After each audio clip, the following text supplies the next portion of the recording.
당신이 찾던 무서운 이야기 고비의 TV.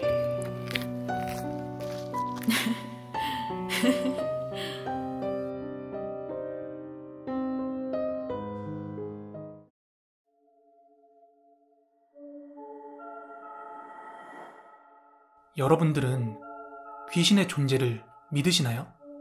아마 아무리 귀신 이야기를 좋아하시더라도 실제로 보고 겪고 한 게 아니라고 하면 아마 흥미거리로 생각하시는 분들이 더 많으실 것 같아요. 물론 아닐 수도 있어요.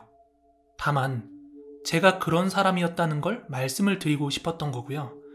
하지만 이번 일을 겪고 나서는 저는 귀신이 100% 있다고 확신을 합니다.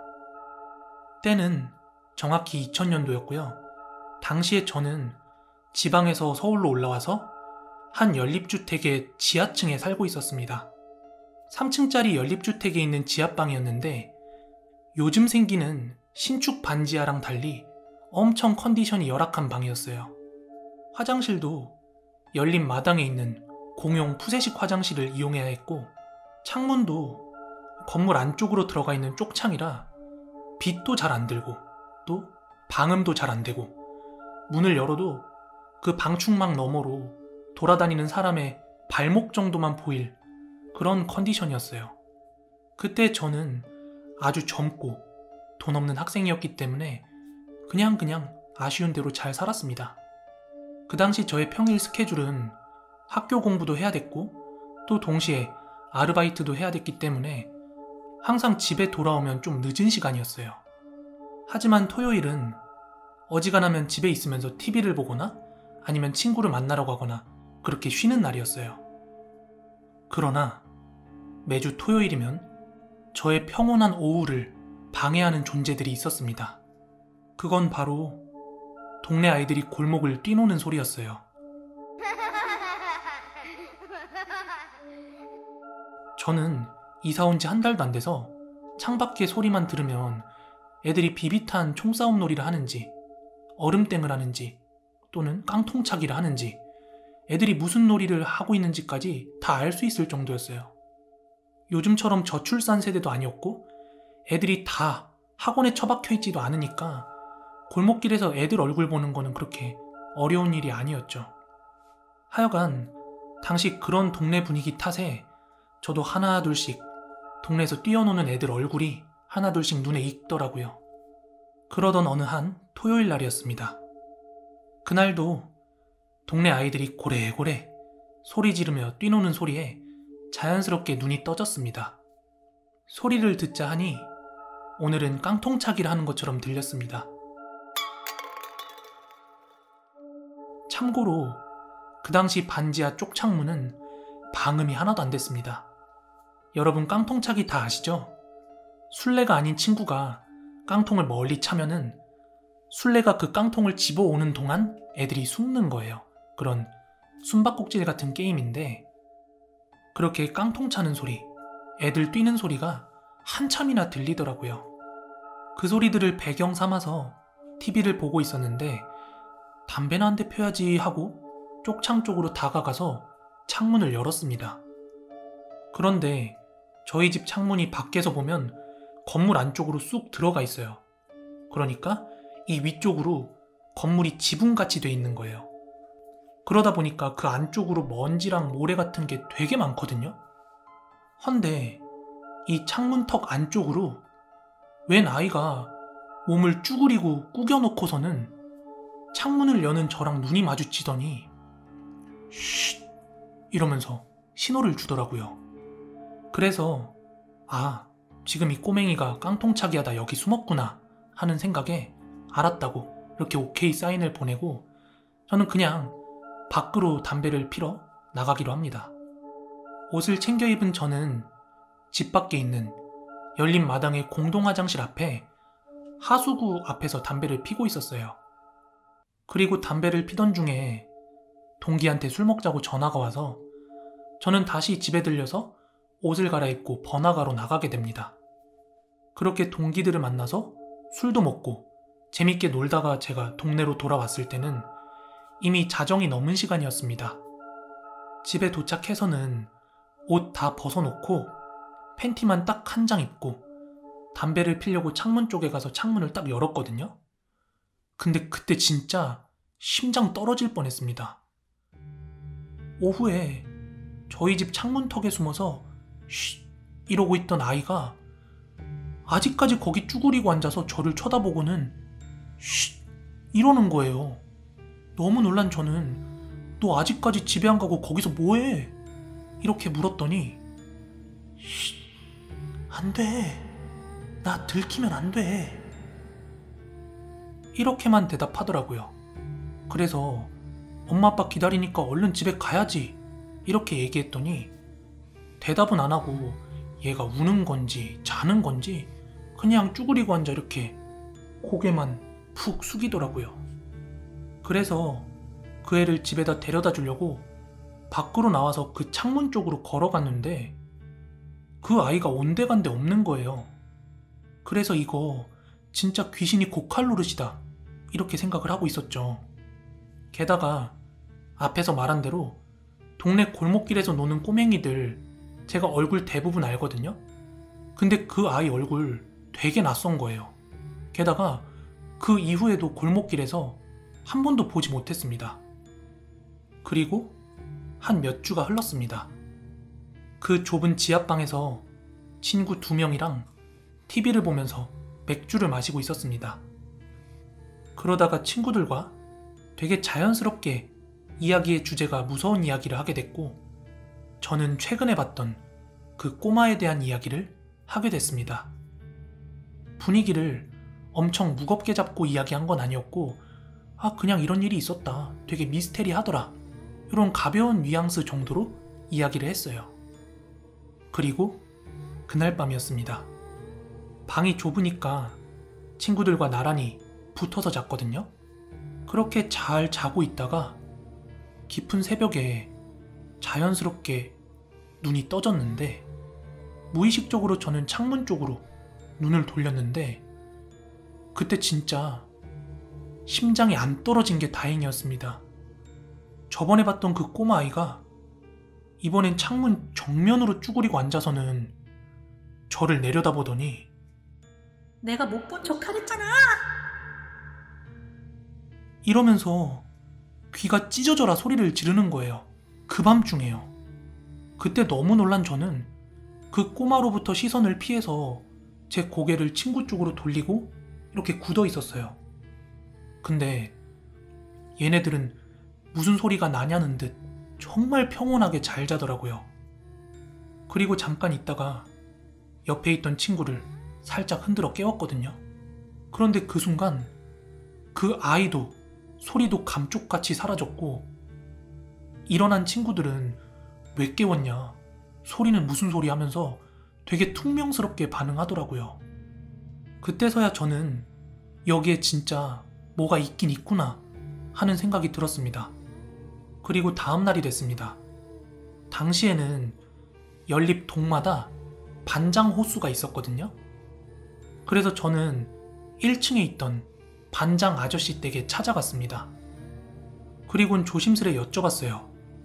혹시 제가 사는 방에 예전에 무슨 일이 있었냐 이렇게 물었더니 그건 왜 묻냐고 이렇게 되묻더라고요. 그래서 전 최근에 겪었던 일들을 말씀드렸어요. 그랬더니 학생, 젊은이가 맨날 밤늦게 돌아다니니까 헛것이 보이는 거야. 마치하라. 뭐 이런 식으로 뚱딴지 같은 소리 취급을 하시더라고요. 저도 그래서 이거 진짜 내가 헛것 본 건가? 기분 탓인가? 이렇게 생각하고 넘겼어요. 그리고 한 2달쯤 지났습니다. 제가 살던 연립의 동 구분이 가동, 나동, 다동, 가나다 이런 식으로 나가는데 당시 제가 살던 나동 옆에 다동 1층에 어느 집이 하나 이사가 오더라고요. 처음엔 누가 이사 오는지 관심도 없었는데 곧 베란다 창에 사주, 운세, 무슨 보살 이런 글자가 쭉 붙더라고요. 그래서 당연히 점쟁이나 무당 같은 사람이 이사 왔구나 하고 생각을 했죠. 그리고 한 2, 3일 정도가 지났는데 보통 이사 와서 떡 돌릴 때는 뭐 옆집이나 같은 층 아니면 같은 건물 정도만 떡을 돌리잖아요? 그런데 누가 문을 두드리길래 열어봤더니 모르는 아줌마가 떡을 들고 서 있는 거예요.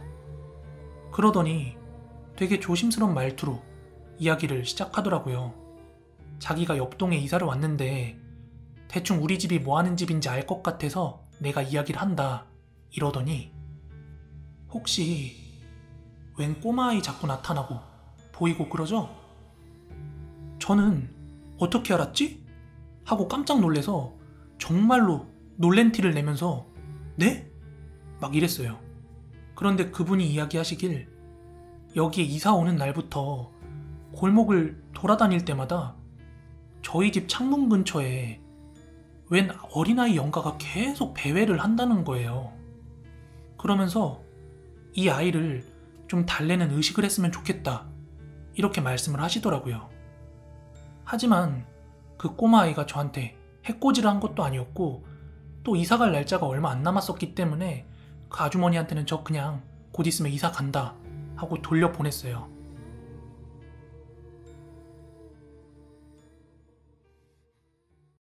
그리고 얼마 안 있다가 바로 이사 준비를 했습니다.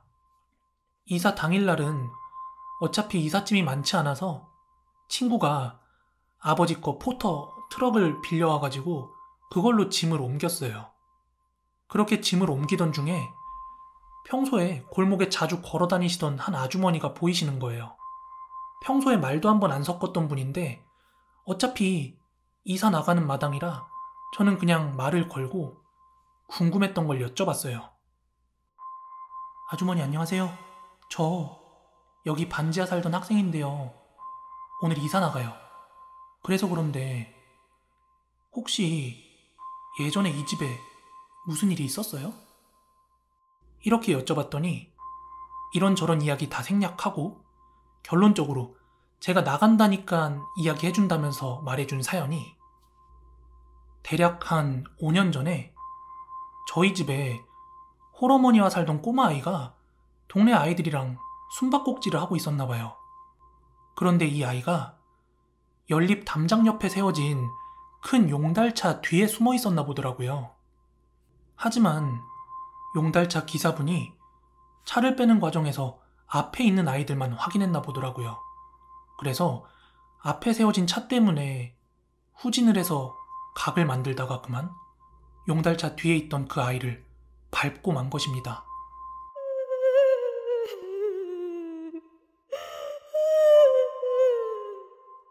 아이는 그대로 사망했고 아이 엄마는 그 충격으로 정신줄을 놓더니 그 뒤에 얼마 안 있어서 동네에서 사라졌다고 하더라고요. 그런데 그 트럭 기사가 누구였냐? 바로 저희 연립 반장의 동생이었다고 하더라고요. 어쩐지 제가 찾아갔을 때 뭔가 자꾸 성의 없이 대답하는 그 느낌, 이제야 이해가 되더라고요. 아무튼 그 아이는 아직도 숨바꼭질하던 그 순간에 갇혀 살고 있는 걸까요? 저는 이 일을 통해서 홀령의 존재를 100% 믿게 되었습니다.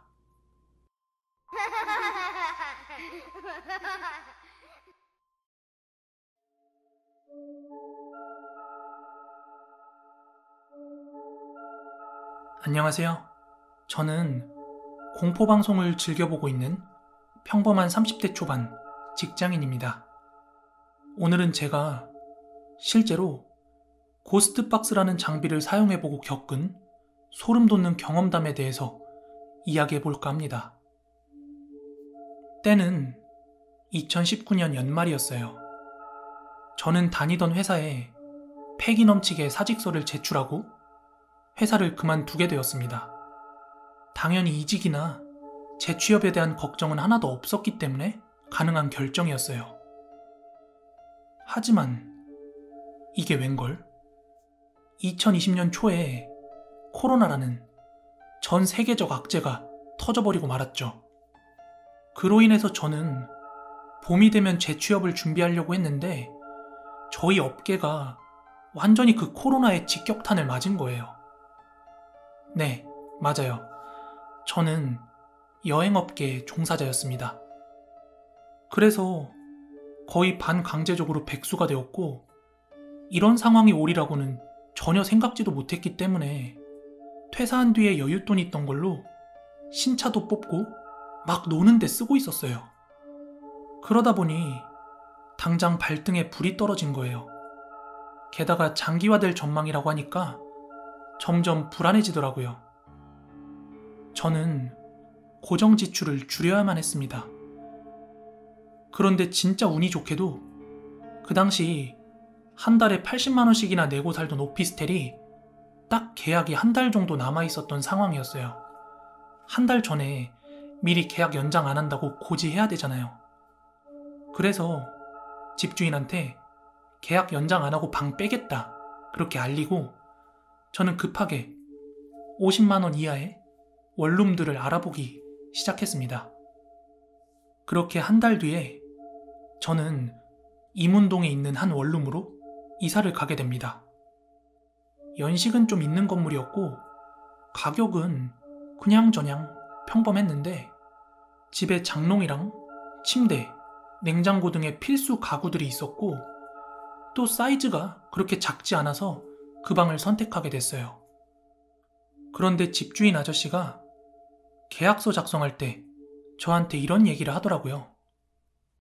총각, 청소는 다 된 집이니까 가구 위치 부산스럽게 옮기지 말고 그냥 써. 알았지? 이러시길래 그냥 네 알겠습니다 하고 말았어요. 그렇게 이사를 한 첫날 밤이었습니다. 저는 원래 꿈 같은 거 잘 안 꾸는데 그날따라 꿈을 하나 꾸게 됩니다. 그 꿈의 내용은 웬 여자 하나가 제 방을 빙글빙글 배회하면서 걷고 있더라고요. 저는 이사를 하느라 피곤해서 안 꾸던 꿈도 꾸네 하면서 개꿈 취급을 했어요. 이사를 하고부터의 저의 일상은 여행업계가 아닌 다른 업종에 이력서를 넣는 일, 그리고 하루 종일 넷플릭스 공포영화 찾아보거나 공포 유튜브 틀어놓고 시청하는 일이었어요. 그래서 그랬을까요? 며칠 뒤에 또다시 꿈을 하나 꾸게 됩니다. 그런데 꿈에서 저번에 봤던 그 여자가 또 제 방을 배회하고 있더군요. 그런데 이번엔 방 한 구석에 놓여있던 장롱 앞에 멍하니 한참을 서 있더니 갑자기 서럽게 울기 시작하더라고요.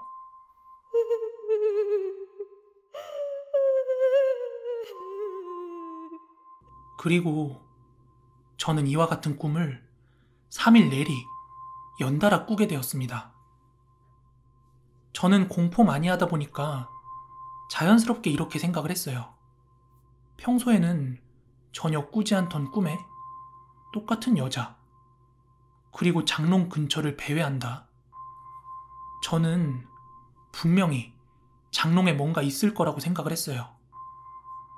그래서 장롱 안쪽 구석구석까지 막 샅샅이 뒤지며 살펴봤어요. 혹시라도 진짜 뭐 부적 같은 게 붙어 있지 않을까 하고요. 근데 뭐 부적은 개뿔 아무것도 없더라고요. 그래서 내가 취업 스트레스에 별짓을 다 하는구나 하고 현타가 오더라고요. 그리고 그 이후로도 물론 꿈을 전혀 안 꾸는 날도 있었지만 꿈을 꾸는 날이면 매번 꿨던 꿈을 반복해서 꾸고 똑같은 장면을 봐야만 했습니다. 그러던 중 5월의 어느 날이었어요. 정말 너무나도 운이 좋게 아는 지인을 통해서 당장 6월 달부터 출근을 해달라는 얘기를 듣게 됐어요. 그 말에 한결 마음이 가벼워진 저는 취업 고민은 던져버리고 혼자 치맥을 뜯으면서 유튜브로 무서운 이야기도 보고 또 흉가 체험 영상 같은 걸 보고 있었습니다. 그렇게 영상을 보다 보니까 귀신한테 질문을 던지면 답변을 해주는 심령 장비인 고스트박스에 관심이 가더라고요. 원래 종종 유튜브에서 보던 장비였지만 보는 데서 그쳤지 제가 살 거라고는 생각도 못했어요. 하지만 최근에 계속되는 꿈도 찝찝하고 어차피 6월이면 일을 시작할 거니까 돈 걱정도 덜었겠다.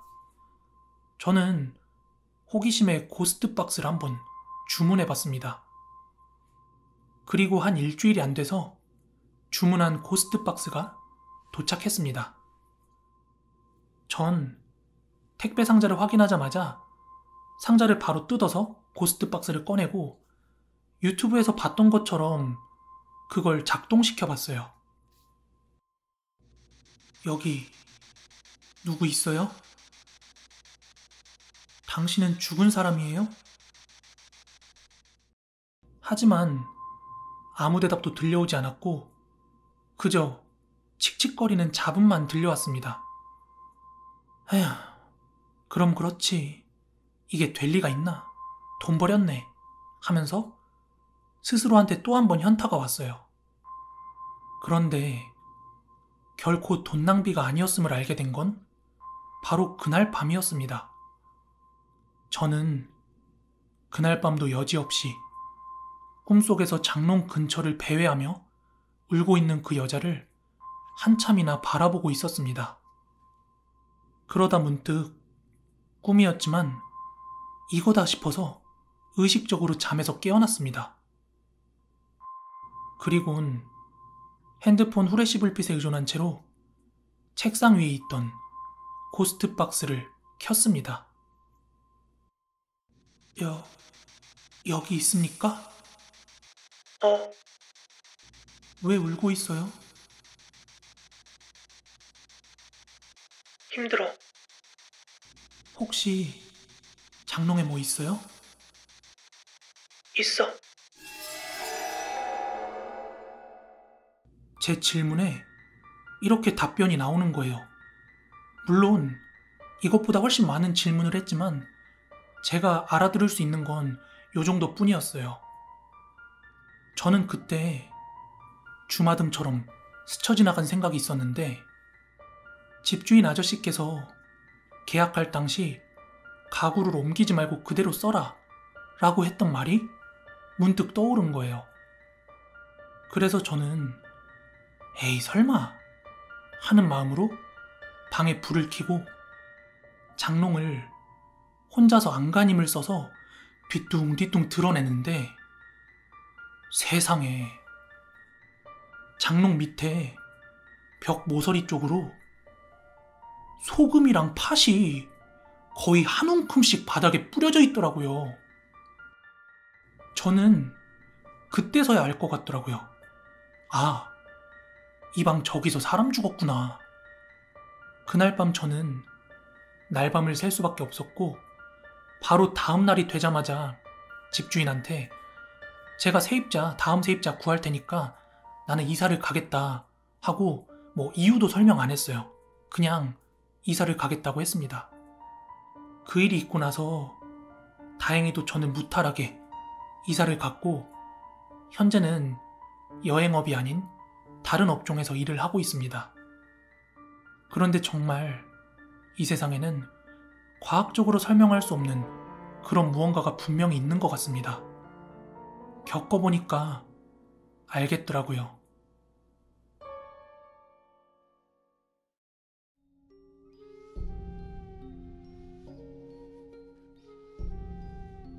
지금부터 말씀드릴 건 제 이야기는 아니고 지인으로부터 들은 이야기입니다. 저한테 얘기해준 지인의 시점에서 얘기해드리도록 하겠습니다. 제 친구 중에는 후각, 그러니까 냄새에 굉장히 예민한 친구가 하나 있는데요. 실명 얘기하면 안 되니까 가명으로 수지라고 하겠습니다. 수지는 저희 단짝 친구들 사이에서는 별명이 개코 아니면 탐지견 이렇게 불렸습니다. 친구들과 다 같이 엘리베이터에 타면 분명히 거기엔 아무도 없고 딱히 무슨 냄새를 못 느끼는데 이 수지는 오늘 여기 버버리 위켄드 뿌린 남자 탔었네 뭐 이러면서 그런 것까지 탐지를 한다든지, 그리고 아파트 단지나 주택단지 지나다니다가 수지가 누가 치킨 시켰나? 뭐 이런 얘기를 하면은 그 가다 보면은 막 배달 오토바이 서 있고 뭐 그 정도로 굉장히 작은 냄새에도 예민하게 반응을 합니다. 그러다 보니까 예전에 학창시절 때도 자기가 아무리 화장실이 급해도 막 화장실이 붐비거나 아니면 곧장 누군가가 나온 칸에는 절대 들어가지도 않았어요. 냄새에 스트레스를 많이 받는 스타일이었습니다. 그래서 수지한테 네가 가장 좋아하는 향이 뭐야? 하고 물어보면 다른 사람들은 뭐 아로마 향이 좋아, 뭐 나는 비누 향이 좋아 이렇게 대답이 나오는데 수지는 나는 그냥 무향이 제일 좋아, 아무 냄새 안 나는 거, 뭐 이렇게 항상 대답을 해요. 뭐 그렇다고 냄새에 예민하다고 해서 일상생활이 안 될 정도로 그런 병적인 상태는 전혀 아니었습니다. 아무튼 그러던 어느 하루였습니다. 수지의 직장 동료 중 하나가 매일같이 왕복 2시간을 직장에 왔다 갔다 하는 게 너무 힘들어서 직장 근처로 한 반지하방을 얻었다고 했대요. 반지하방이었지만 투룸인데다가 창도 크게 나 있어서 그렇게 답답하지 않다고 잘 구했다고 만족해 했대요. 그래서 한 번은 회사에 마음 맞는 직원들끼리 뭐 휴지랑 과일 같은 거 좀 사가지고 집들이차 퇴근하고 나서 그 집에 한번 방문을 했대요. 물론 그 자리엔 수지도 있었습니다. 그렇게 4-5명의 직원들이 다 같이 그 동료의 집으로 들어갔고 이제 막 퇴근하고 온 직후라서 그 집주인 동료분께서는 막 급하게 과일도 깎고 주스도 내다주고 그랬답니다. 그리고 그 집에 방문한 다른 직원분들은 야, 뭐 반지하답지 않게 괜찮게 잘 구했다. 뭐 이 집 얼마야? 뭐 이런 질문들을 하면서 뭐 방 잘 구했다 이렇게 칭찬을 하고 있었대요. 하지만 수지는 영 불편했답니다. 수지가 불편했던 이유는 냄새 때문이었는데 수지 말론 그 반지하 특유의 냄새가 아니라 뭔가 자기 코에 냄새가 날 듯 말 듯하게 다른 사람들은 전혀 느끼지도 못할 그런 정도로 뭔가 콤콤한 냄새가 느껴졌대요. 그런데 당시 수지가 느끼고 있던 그 냄새는 수지가 말하건대 자기가 일평생 동안 한 번도 맡아보지 못한 냄새였대요. 하지만 본인이 냄새에 극도로 예민한 걸 이미 주변 사람들은 다 알고 있었기 때문에 이제 막 이사온 그 동료 기분 초치기 싫어서 그냥 가만히 있었다고 합니다. 그리고 며칠 뒤 동료한테 방향제를 선물로 주면서 슬쩍 물었대요. 혹시 집에서 이상한 냄새 못 느끼겠냐고요. 하지만 그 동료분은 자기가 이제 막 입주를 했고 여기 도배장판도 다 새 거라서 자기는 아무것도 잘 못 느낀다 이러고 그냥 넘어갔대요. 그리고 시간이 약간 흘러서 그 동료분이 이사를 하고 첫 여름이 찾아왔습니다. 근데 그해 여름에는 태풍 볼라벤이 한반도를 강타했습니다. 하지만 이 동료분께서 방심을 했나 봅니다. 설마 우리 집 창문이 했는데 부모님 댁에 다녀온 사이에 침수 피해를 좀 크게 당한 거예요. 그래서 장판이며 벽지며 아주 물이 스며들고 난리가 났었대요. 그래서 도배장판을 아예 새로 해야 될 상황이었는데 집주인 할머니께서 이거 입주하기 전에 다 새로 해놓은 건데 본인 부주의 때문에 이렇게 된 거니까 뭐 본인 돈으로 해결해라 이렇게 말씀을 하셨대요. 그래서 아무리 내가 부주의했어도 이 정도로 침수가 됐는데 내가 돈을 다 지불하는 게 맞나 싶어서 그런 걸 좀 알아보고 있었대요. 그러던 중에 다시 집주인한테 전화가 와서 받아보니까 그 할머니의 남편분이셨대요. 그런데 갑자기 무슨 마음을 먹었는지 자기들이 도배장판 알아서 할 테니까 비용 같은 거 필요 없다고 하는 거예요. 그러면서 자기들이 아는 업체에서 다 할 거니까 이거 다 되면 연락을 주겠다 이러는 겁니다. 그래서 참 다행이다 하고 생각을 하고 있었는데 주변 이야기 들어보니까 막 그런 과정에서 다른 걸로 딴지 걸고 막 비용 청구를 할 수 있다고 그런 얘기를 하는 거예요. 그래서 그 수지의 동료분이 그 집을 미리 체크하고 사진 같은 것 좀 찍어 놓으려고 그 도배장판 시공하는 날 아침에 그 집에 잠깐 방문을 했대요. 그리고 그때 생전 태어나서 전혀 느껴볼 수 없었던 진짜 극도의 소름을 한번 느꼈다고 합니다. 장판이랑 벽지를 다 걷어놓은 그 집 한편으로 콘크리트 벽면 모서리 쪽에 사람의 모양으로 보일 듯 말 듯 자국이 남아있더래요. 그리고 동시에 수지가 전에 이야기했던 그 콤콤한 냄새가 뭔지 깨달았다고 합니다. 그리고 여기서 쐐기를 박는 게 잠깐 있다가 어디 갔다 온 그 도배업자들이랑 그 동료분이랑 마주쳤는데 이 도배업자분이 갑자기 급하게 어딘가로 전화를 돌리더니 바로 잠깐 있다가 집주인 부부가 찾아왔대요. 그리고 투닥투닥 여러 가지 이야기들이 있었는데 핵심만 추려서 이야기하자면 예전에 거기에 한 중년 남성이 살았는데 지병으로 그 벽에 기대어 자다가 사망을 했대요. 요즘이야 그런 사망 현장 전문으로 청소하는 특수 청소업체들이 많이 알려져 있지만 그때만 하더라도 게다가 그 노부부들은 그런 거 알 수가 없었죠. 그래서 일반 청소업체 부르고 냄새가 안 빠지니까 장의사한테도 맡기고 그렇게 여러 차례 청소를 시도를 했나 봅니다. 그러다가 이 정도 빠졌으면 됐지 싶어서 한동안 그 집을 비워두다가 도배장판을 새로 하고 나서 새를 놓은 거래요. 그 일이 있고 나서 막 건너 누군가한테 이야기 듣기로 그 시체 썩는 냄새가 대단히 고약하대요. 그래서 이거 빼는 것도 쉽지가 않은데 그 정도 뺀 것도 진짜 용하다 이렇게 표현을 했대요. 하여간 그 수지의 동료분께서 거기에 사시는 동안 뭐 귀신을 보거나 이상한 현상을 경험한 건 전혀 없었지만 그 집에 정이 뚝 떨어져가지고 집주인이랑 막 한참 싸우다가 결국 거처를 옮겼다고 합니다.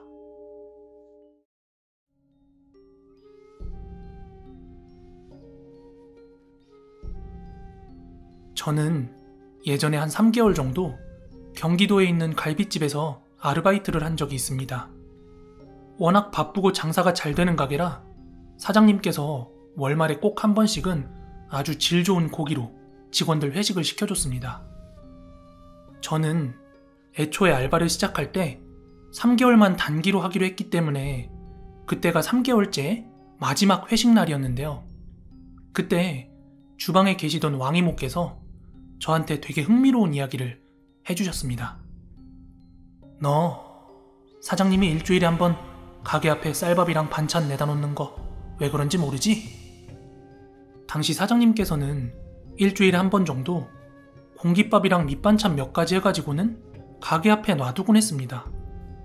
알바 시작한 지 얼마 안 됐을 때 저는 사장님께 그거 왜 그런 거냐고 여쭤봤지만 그냥 고시래 같은 거라고만 대답을 하셨어요. 그래서 그냥 그런가 보다, 장사 잘 되라고 하는 건가 보다 생각을 하고 있었죠. 하지만 이모님의 말씀을 들어보니까 전혀 다른 이유였습니다. 가게가 꽤 오래된 가게였는데 주방 이모는 총 3분이셨고 그중 왕 이모는 가게 오픈 초기 때부터 함께 하셨다고 합니다. 그래서 저한테 가게 오픈 당시 이야기를 해주셨습니다. 처음 며칠은 가오픈 상태로 운영을 하다가 그날은 가게를 정식으로 오픈하는 날이었다고 합니다. 영업 시작 시간은 오후 5시부터였는데 당연히 첫날이니까 손님이 막 밀려들 거 아니에요. 그래서 홀서빙 직원들을 제외하고는 다 3, 4시쯤 나와가지고 미리 가게 오픈을 준비하고 있었다고 합니다. 그런데 4시가 막 지났을 때쯤 행색이 남루한, 아니 거의 거짓골에 가까운 한 60대 정도로 보이는 노인 하나가 가게 정 가운데 있는 테이블에 들어와 앉더래요.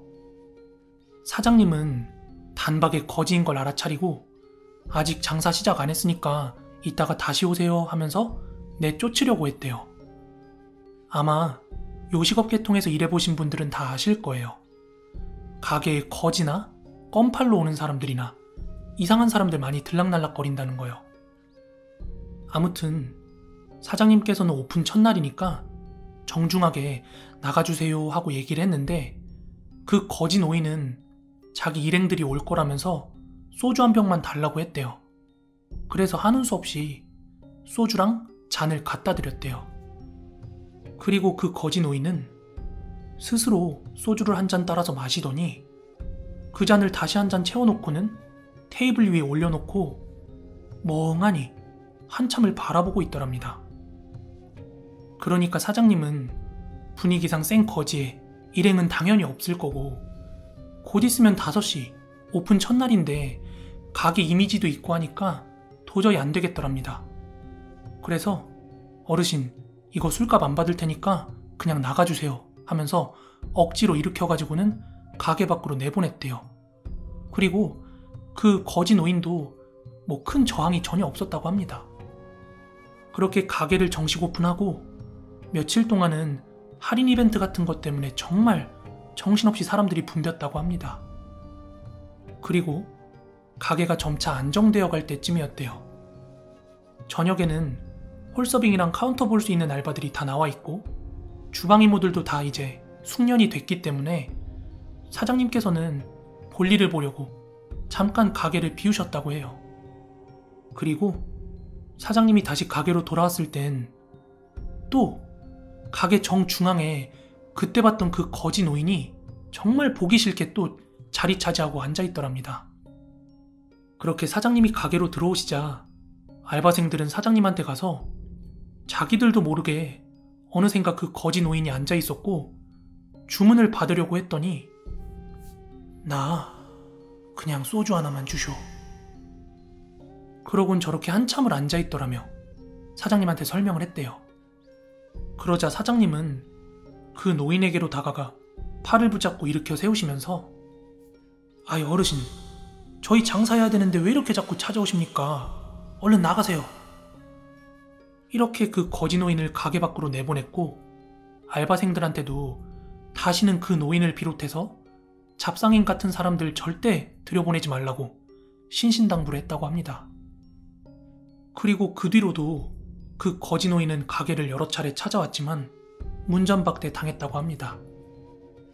그리곤 한 1년 정도 지나고 나니까 그 노인이 더 이상 찾아오지도 보이지도 않았다고 하네요. 그러던 어느 날이었대요. 장사 시작 전 사장님은 가게 문만 열어놓고 외출을 하셨고 가게에는 주방 이모들밖에 안 계셨다고 합니다.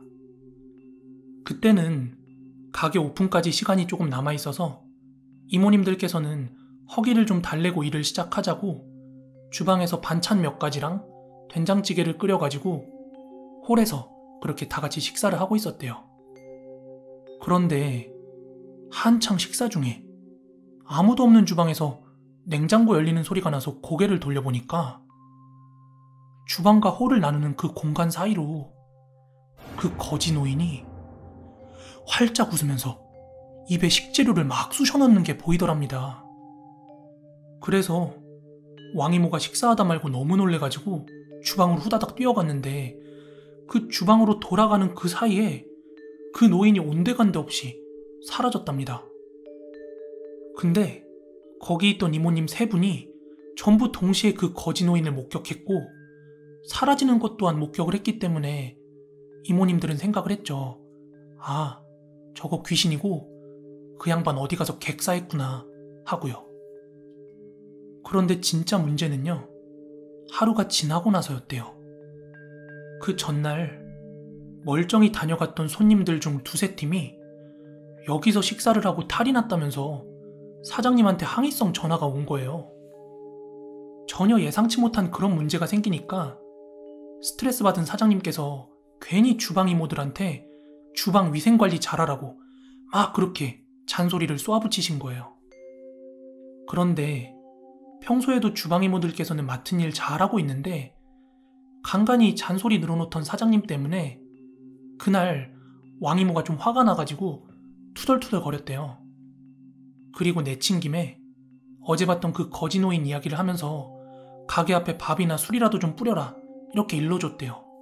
귀신이 사람 음식에 손대면 문제 생긴다고 하면서요. 하지만 그 말을 들을 사장님이 아니었죠.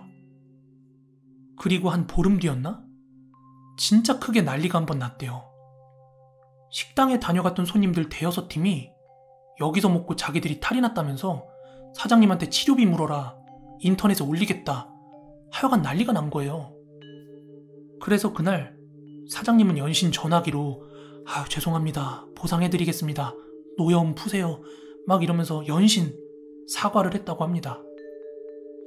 그리고 가게 오픈 시간이 되어서야 출근한 홀서빙 알바생이랑 직원들은 그때서야 가게에 그 난리가 있었다는 사실을 알게 되었죠. 그런데 그때 홀서빙 직원 중 나이가 가장 많은 직원 하나가 사장님한테 슬쩍 이야기를 꺼냈대요. 손님들 배탈 소동이 나기 이틀 전 밤이었다고 해요. 사장님이 밖에 볼 일이 있어서 그 직원분한테 가게 마감하고 문 좀 닫고 가달라고 그렇게 부탁을 했대요. 그래서 그날 밤 장사를 마치고 주방 이모랑 다른 알바생들 다 퇴근한 뒤에 마감 청소까지 하고 문을 닫으려고 불을 다 껐는데 주방에서 부스럭거리는 소리가 나서 뭔가 하고 불을 켜봤더니 그 거지 노인이 활짝 웃으면서 막 식재료를 입에다 쑤셔넣고 있더랍니다. 그분은 그 전에 이모들에게 들은 이야기가 있어서 아, 저거 귀신이구나 하는 생각에 가게 안으로는 못 들어가고 한동안 밖에 서 있다가 다시 주방을 봤을 때 노인은 사라져 있었고 주방을 확인하러 갔을 땐 냉장고며 식재료며 다 멀쩡했다고 하네요. 그래서 이 직원분은 그 두 번의 소동이 단순히 우연이라고만은 생각을 하지 않았기 때문에 사장님한테 말씀을 드렸던 거고요. 하지만 사장님은 그게 말이 되냐면서 전혀 믿질 않았습니다. 그리고 그날 손님들 배탈 소동 때문에 더 장사를 하기가 부담스러웠는지 가게 문을 일찍 닫고 직원들 퇴근시킨 뒤에 사장님이 직접 주방 위생을 확인하셨대요. 그리고 마지막으로 의심 가는 부분이 있어서 불을 끄고 가게를 지켰다고 합니다. 그런데 불을 끄고 가게를 조용히 지키고 있던 중에 주방에서 부스럭거리는 소리가 나길래 사장님이 그럼 그렇지 이놈의 쥐새끼들 하면서 불을 딱 켰는데 보고야 말았죠. 그 거지 노인을. 그 일이 있고 나서 사장님이 생각을 고쳐먹고 이모들의 말을 들어 밥과 반찬 몇 가지를 그렇게 가게 앞에 놔두는 거라고 하셨어요.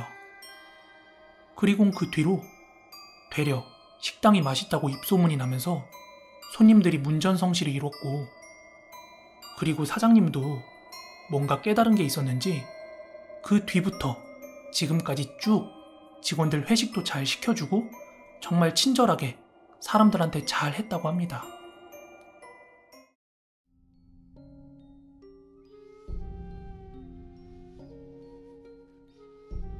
지금부터 들려드릴 이야기는 아주 먼 지인으로부터 들은 이야기지만 제 친구한테 들은 것처럼 설명을 해드리도록 하겠습니다.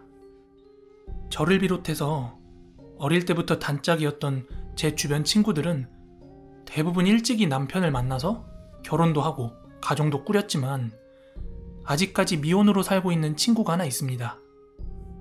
하지만 자기가 일하는 분야에서 인정을 받아서 꽤나 부족하지 않은 수입을 올리는 친구였어요.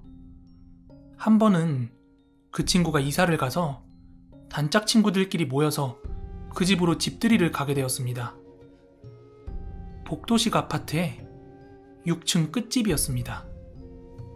거실 하나에 방 2개짜리 집이었지만 혼자 살았기 때문에 전혀 부족함이 없었고 방 하나는 침실, 하나는 옷방으로 해서 쓰더라고요.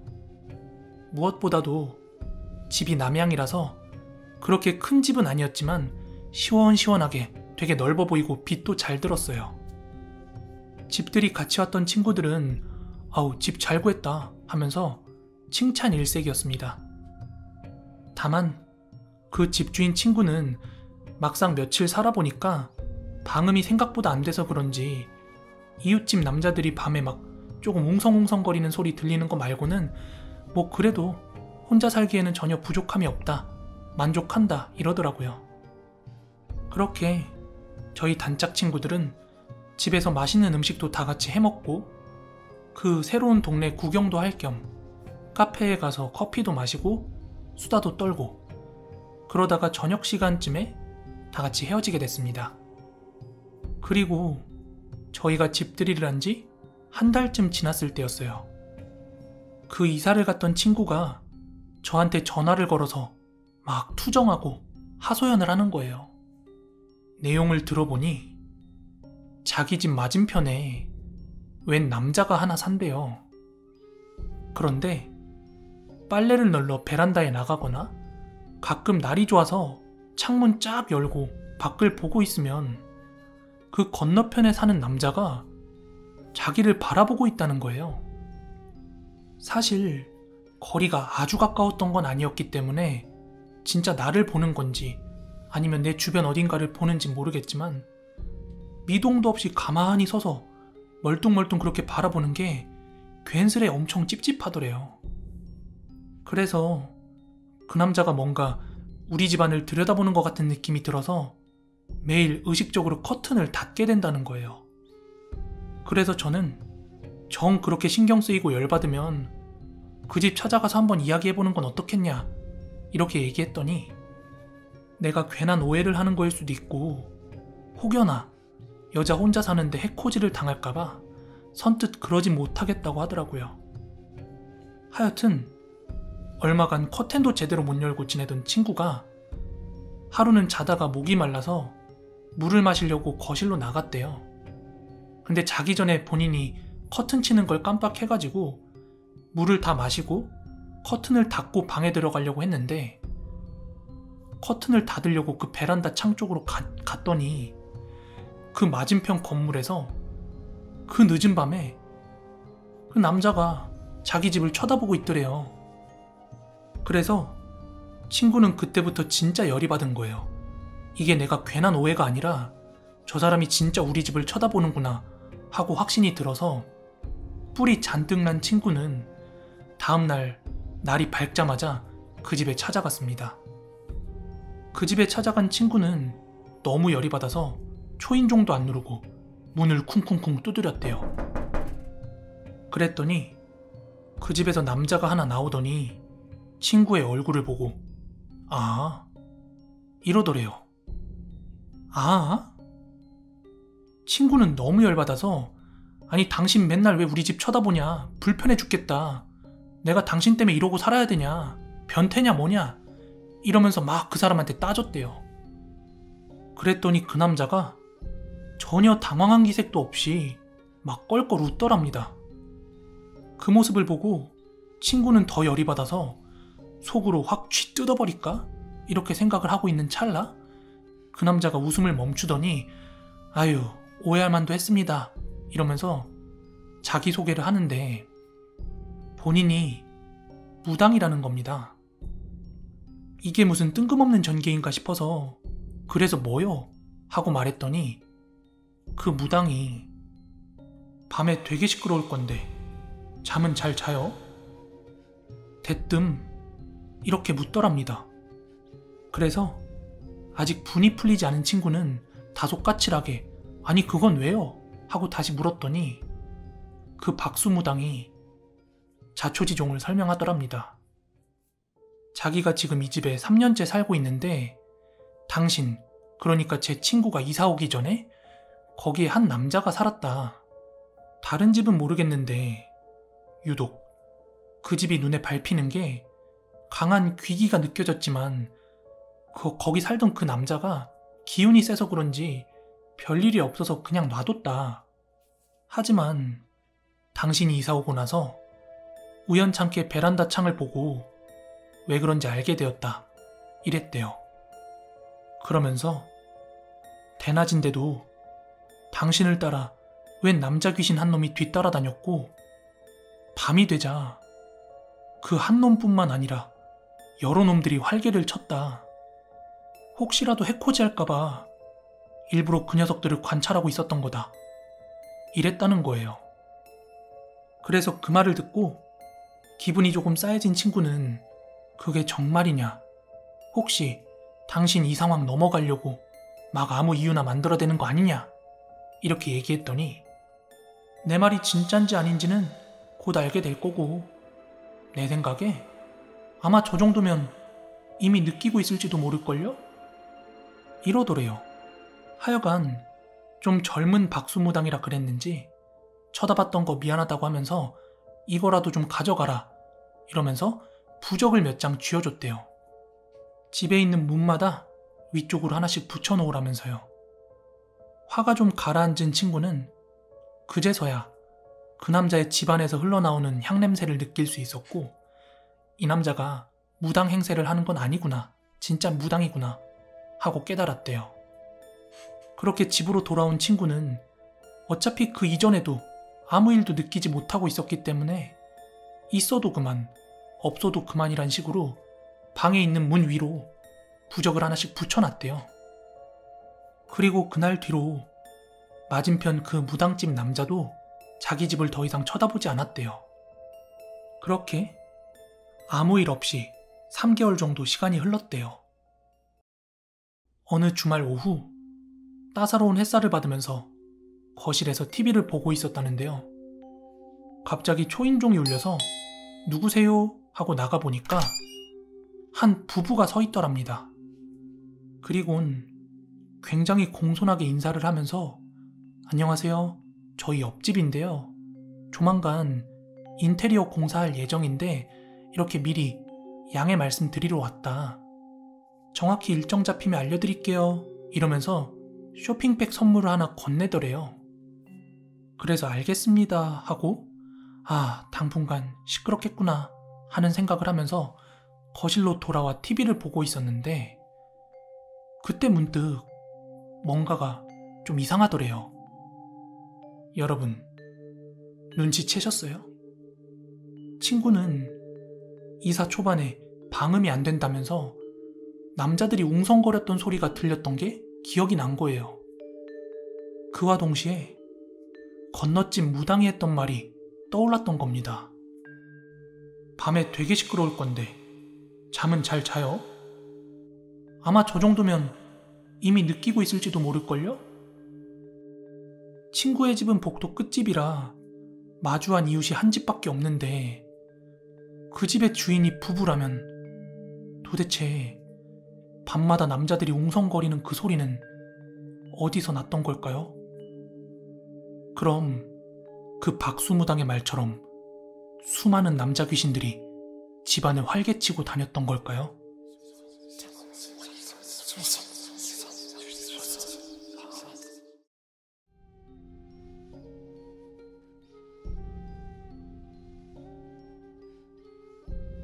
이건 저희 할머니 댁에서 기르던 한 백구, 강아지에 대한 이야기입니다. 때는 제가 초등학교 5학년 때였습니다.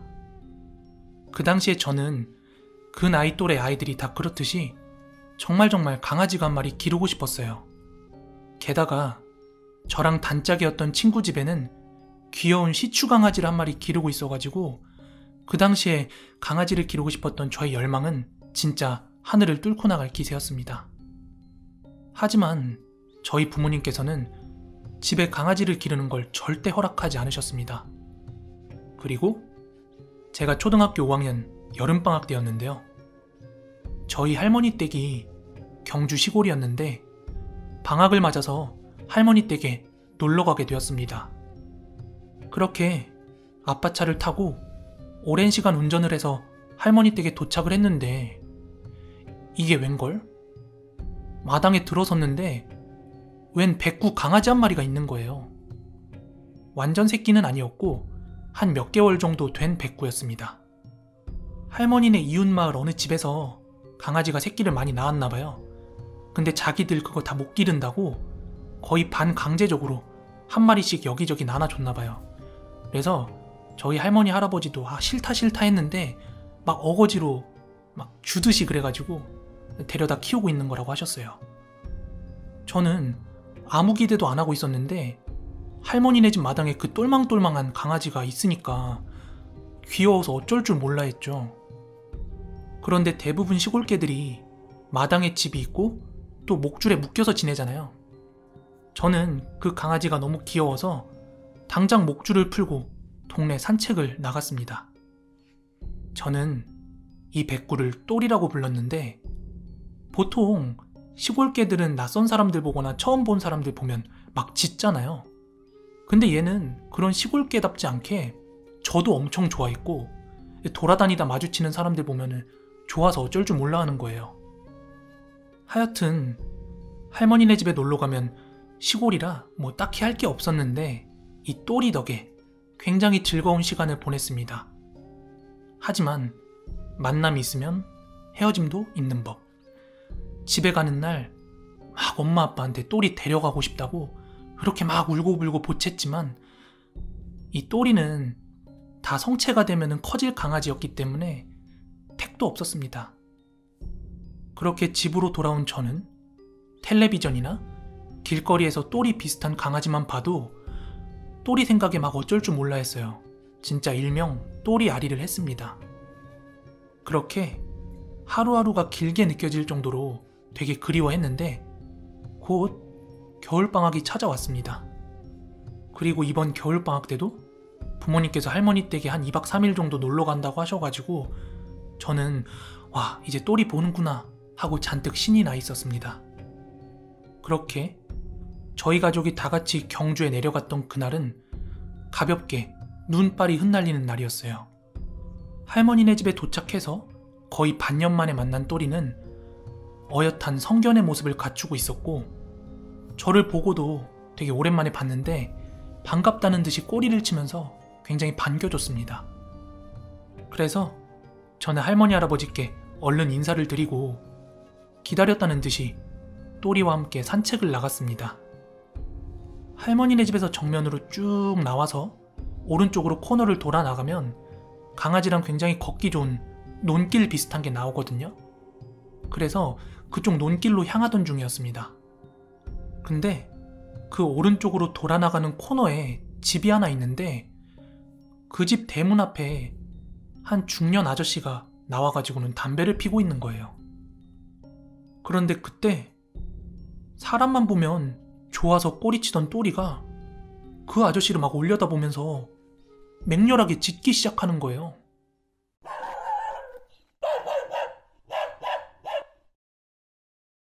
그래서 전 똘이 안 돼, 가자 하면서 이렇게 목줄을 끄는데 그 담배 피던 아저씨가 이러시는 거예요. 얘 원래 나 싫어해. 이 깍쟁이 같은 놈. 그래서 그런가 보다 하고 지나갔는데 시골길 걷다가 마주친 다른 할머니 할아버지들한테는 뭐 그냥 지나가거나 막 꼬리를 치거나 그러는 거 있죠. 그렇게 똘이랑 한참 좀 돌아다니다가 날이 쌀쌀해져가지고 그만 집에 돌아가야지 하고 돌아가던 중이었어요. 그런데 이번에 돌아가는 길엔 아저씨도 없고 아무도 없는 그 코너집 앞에서 막 화풀이 하듯이 똘이가 막 짖는 거예요.